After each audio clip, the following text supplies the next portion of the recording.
द्रौपदी को हंसी आई कि जब पाप देखना पाप है और पाप करना पाप है, तो पितामह आप कृपा करके बताएं आपने ये पाप क्यों किया। वहाँ पर भीष्म पितामह ने बहुत सुंदर बात कही, बेटी कौरवों का अन्न खाते खाते मेरी बुद्धि दूषित हो गई थी। जो हम अन्न ग्रहण करते हैं ना, उसी से तो मन का निर्माण होता है, बुद्धि का निर्माण होता है। पूज्य महाराज श्री को एक बार सुन रहा था मैं आपके प्रवचन को, तो आपने ही कहा था कि जो इदम है वही तो अहम बनता है। जो हम ग्रहण करते जाते हैं ना, उसी से हमारे विचार बनते हैं। आहार का अर्थ बहुत छोटा मत समझना आप लोग। आहार का अर्थ केवल वो नहीं जो आप थाली में ले रहे हैं, आँखों से जो देख रहे हैं वो भी भोजन है, कानों से जो सुन रहे हैं वो भी भोजन है, त्वचा से जो स्पर्श कर रहे हैं वह भी भोजन है। आहार में केवल ये नहीं कि जो थाली में है वही आहार है। जो हम देख रहे हैं, सुन रहे हैं, छू रहे हैं, वो सब आहार की श्रेणी में है। इसलिए हमारे यहाँ कहा गया है, भद्रम कर्णेभिः शृणुयाम, कानों से अच्छा सुने, आँखों से अच्छा देखें, अच्छे लोगों के साथ रहें।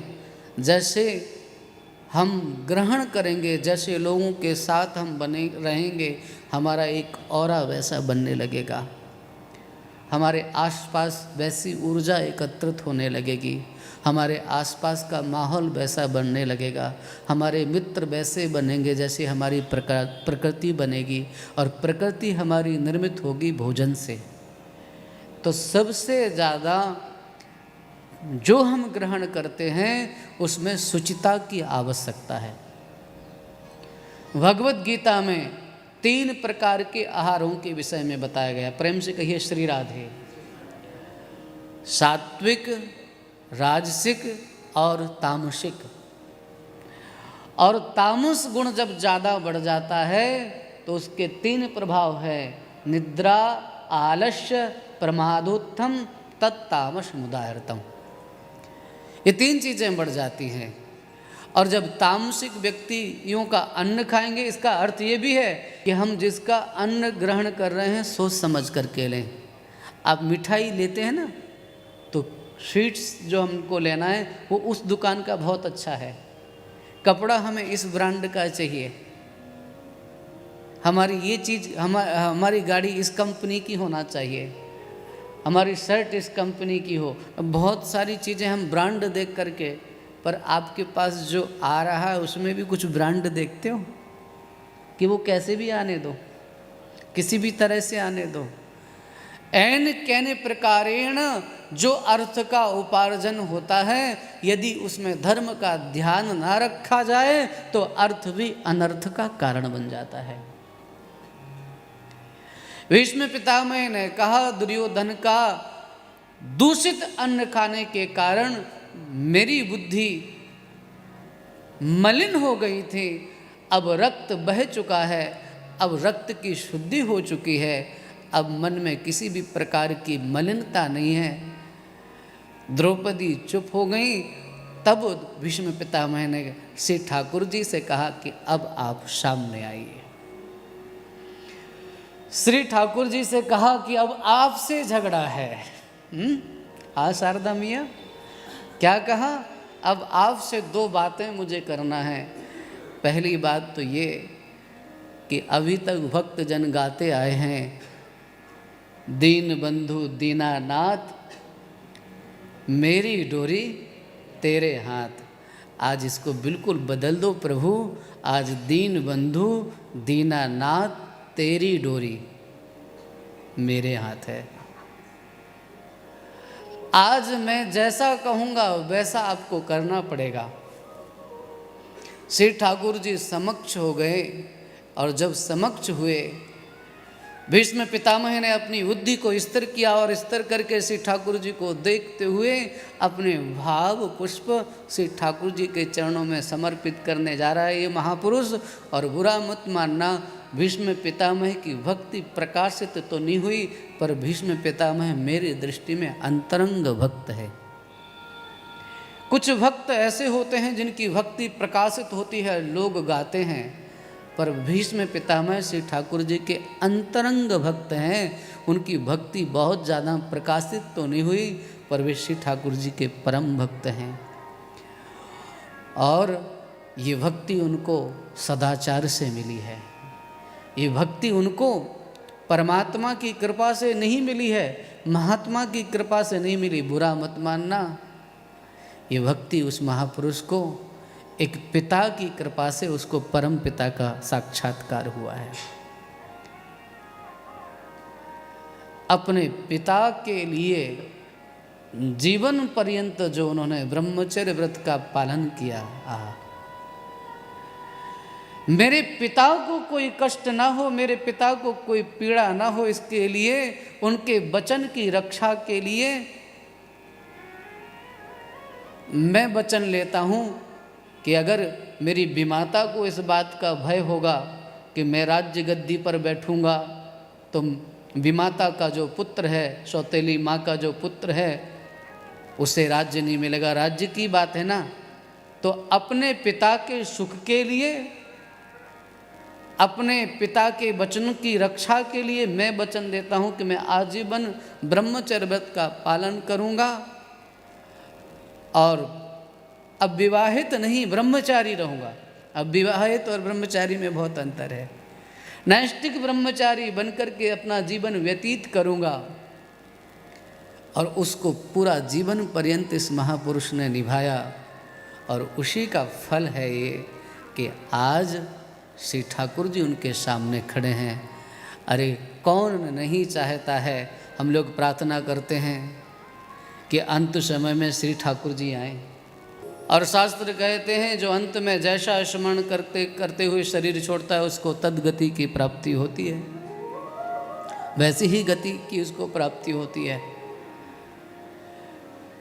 रामचरितमानस में ही जटायु के प्रसंग में जटायु से कहा, राम कहा तनु राखऊं ताता, मन मुस्काए कहीं तही बाता, जाकर नाम मरत मुख आवा, अधमो मुक्ति होय श्रुति गावा, सो मम लोचन गोचर आगे, राखई नाथ प्राण कहीं खाके।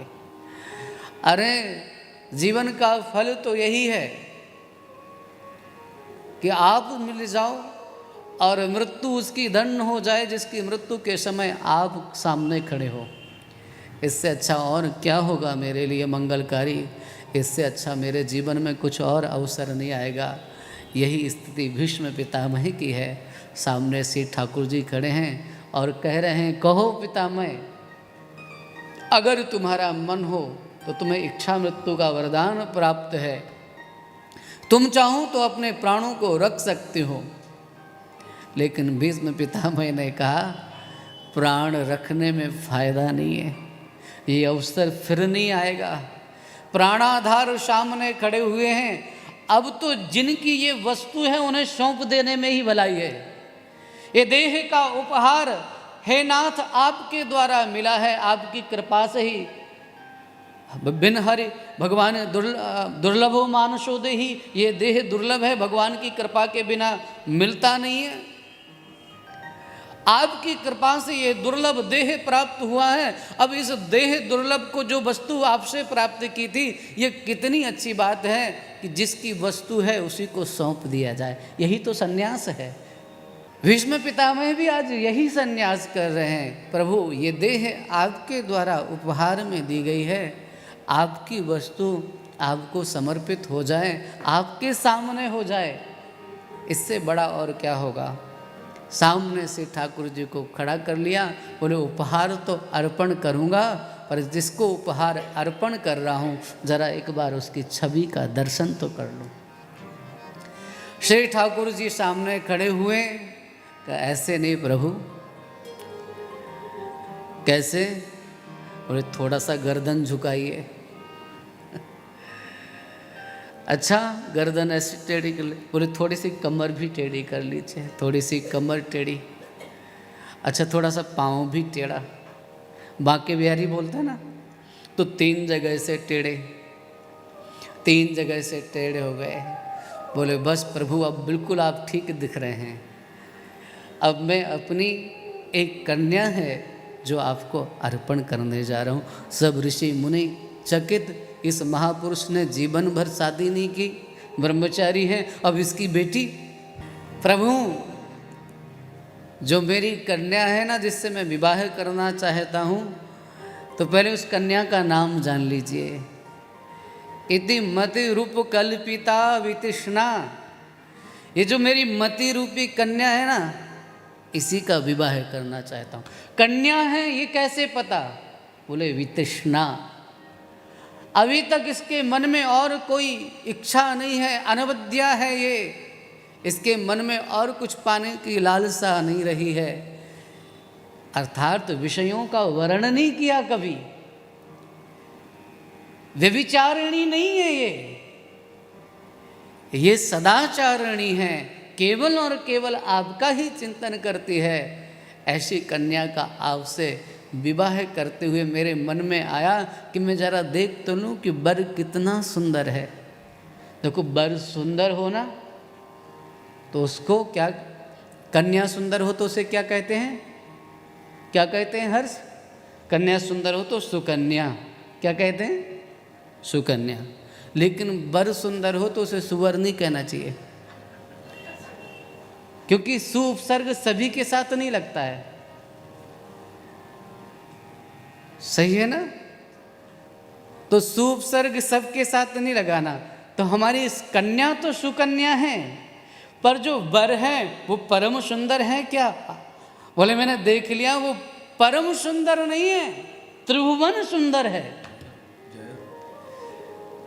त्रिभुवन कमनम तमाल वर्णम रविकर गौर वराम वरम दधाने। आहा, सुंदर श्री विग्रह मेघ के समान है, और उस पर पीताम्बर जैसे हमारे स्वामी जी डाले हुए ना, तो ऐसा लगता है जैसे काले मेघों के बीच में बिजली चमक जाए तो कितनी प्यारी लगती है। श्री ठाकुर जी का सुंदर श्री विग्रह और उस पर चमकती हुई बिजली, उनका पीताम्बर वो शोभा देता है। हम तो इसको देख करके ही लुट गए हैं। शोभा देख, आपकी सुंदरता देख ली, अब स्वभाव भी देख लूँ। तो स्वभाव देखने की बात कही तो बोले मैंने भी प्रतिज्ञा की थी और आपने भी प्रतिज्ञा की थी, हम दोनों ने ही प्रतिज्ञा की थी, पर आपने मेरी प्रतिज्ञा की रक्षा के लिए अपनी प्रतिज्ञा तोड़ दी। इससे आपका स्वभाव पता लगता है कि आप अपने भक्तों से कितना प्रेम करते हैं। इस प्रकार से अनेक भाव पुष्पों के द्वारा भीष्म पितामह ने श्री कृष्ण चंद्र के नख चंद्र का अर्चन किया, अपने भाव सुमन श्री ठाकुर जी के चरणों में समर्पित किए और हरिस्मरण करते हुए उत्तरायण के समय में अपने प्राणों का श्री ठाकुर जी के सामने परित्याग किया। सब ने उनको मौन श्रद्धांजलि दी।